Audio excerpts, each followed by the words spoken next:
Excellency, Prime Minister Meloni, दोनों देशों के डेलीगेट्स, मीडिया के साथियों, नमस्कार। प्रधानमंत्री मेलोनी की पहली भारत यात्रा पर मैं उनका और उनके डेलीगेशन का भारत में हार्दिक स्वागत करता हूं। पिछले वर्ष के चुनावों में इटली के नागरिकों ने उन्हें प्रथम महिला एवं सबसे युवा प्रधानमंत्री के रूप में चुना।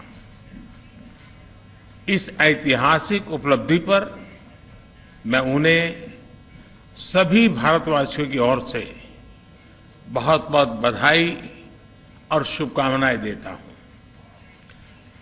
उनके कार्यभार संभालने के कुछ दिनों बाद ही बाली में G20 समिट के दौरान हमारी पहली बैठक हुई थी। फ्रेंड्स, हमारी आज की चर्चाएं बहुत ही सार्थक और बहुत ही उपयोगी रही। इस वर्ष भारत और इटली अपने द्विपक्षीय संबंधों की 75वीं वर्षगांठ मना रहे हैं और इस अवसर पर हमने भारत इटली साझेदारी को स्ट्रेटेजिक पार्टनरशिप का दर्जा देने का निर्णय लिया है। हमने अपने आर्थिक संबंधों को और सुदृढ़ करने पर जोर दिया। हमारे मेक इन इंडिया और आत्मनिर्भर भारत अभियान से भारत में निवेश के अपार अवसर खुल रहे हैं। हमने renewable energy, green hydrogen, IT, semiconductors, telecom, space जैसे क्षेत्रों में सहयोग बढ़ाने पर विशेष जोर दिया।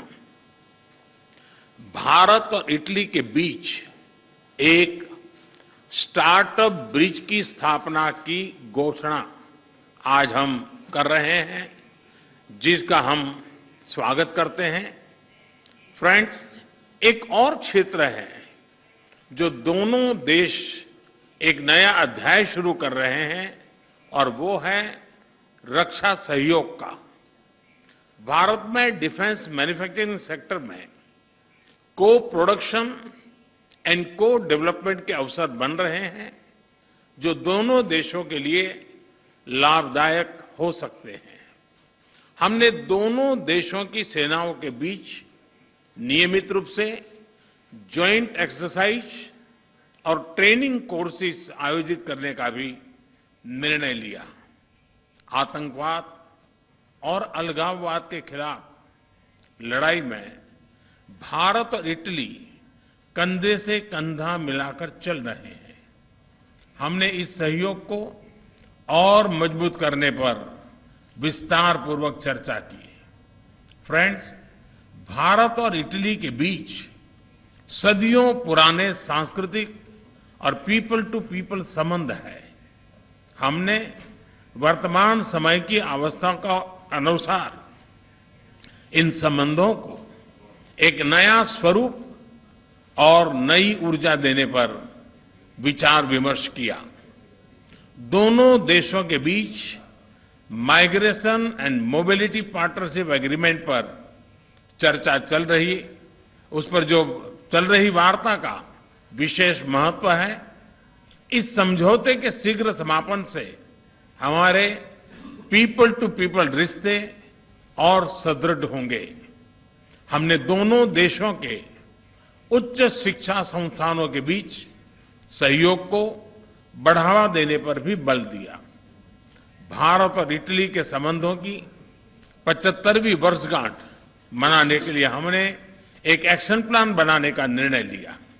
इससे हम दोनों देशों की विविधता, इतिहास, साइंस एंड टेक्नोलॉजी, इनोवेशन स्पष्ट किया है कि इस विवाद को केवल डायलॉग और डिप्लोमेसी के जरिए ही सुलझाया जा सकता है और भारत किसी भी शांति प्रक्रिया में योगदान देने के लिए पूर्ण रूप से तैयार है।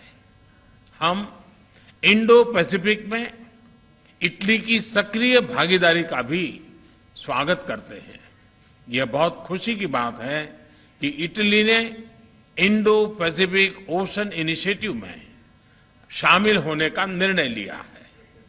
इससे हम इंडो पैसिफिक में अपना सहयोग बढ़ाने के लिए ठोस विषयों की पहचान कर सकेंगे। वैश्विक वास्तविकताओं को बेहतर तरीके से दर्शाने के लिए मल्टीलेटरल इंस्टीट्यूशंस में सुधार आवश्यक है। हमने इस विषय पर भी विचार विमर्श किया। एक्सेलेंसी, आज शाम आप रायसीना डायलॉग में चीफ गेस्ट के तौर पर शामिल होंगी। वहां आपका संबोधन सुनने के लिए हम सभी बहुत उत्सुक हैं। आपकी इस भारत यात्रा और हमारी उपयोगी चर्चा के लिए आपका, आपके डेलीगेशन का बहुत बहुत धन्यवाद। तरक्की न्यूज के साथ बने रहने के लिए आपका धन्यवाद।